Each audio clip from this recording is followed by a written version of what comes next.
So before we move forward, I think we should really discuss some other factors as well, some other options that are available within this values field.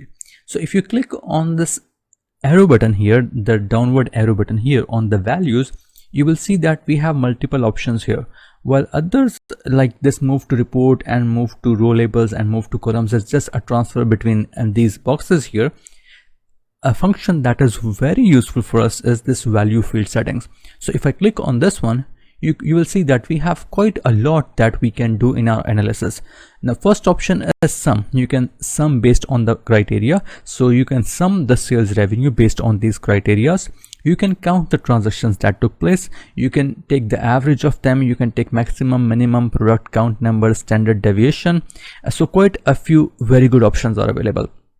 Well, usually we do stick with sum and count, but sometimes we do use maximum, minimum and standard deviation, etc. Now, one more thing that I would really like you to notice is that there is another tab here, and that is show values as, and this tab is also very useful. So if you look at this, and if you click on this drop down here, you will see that you have quite a few options available. So if I can just show you the first one, this one is percentage of grand total.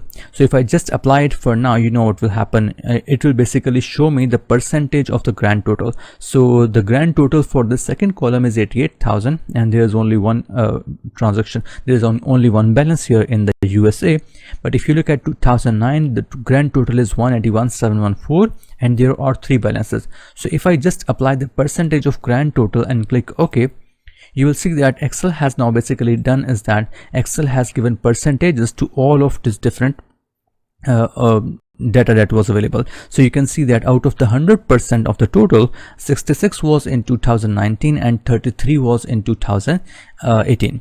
And out of this 33%, all of that was in USA in 2018, whereas in 2019 you can see that 35% of that 66% is here in 2019 in USA, then 24 is in Mexico, and 6.33 is in Canada.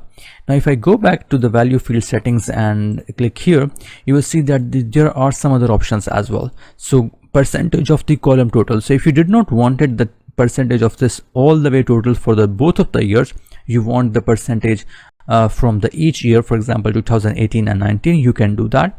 You can apply the percentage of column total and as well as the row total, in which way you can break the data between percentages in 2018 and 19. And if I can show you some other options, you will see that there are some other very good options, for example difference from and running total in. So I'm going to show you running total in the next one because that will be making much better sense with the dates, but you can see that there are quite a few very useful options available. So I would really recommend you to take some time and play along with all of these options and see what is happening here.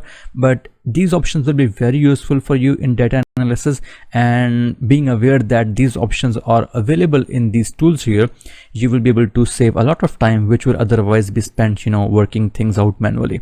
So I hope that is also something very useful for you. So for now I'm going back to the summarized values and I'm going back to sum, and here I'm going to apply no calculation and click OK. So we are back to the original values.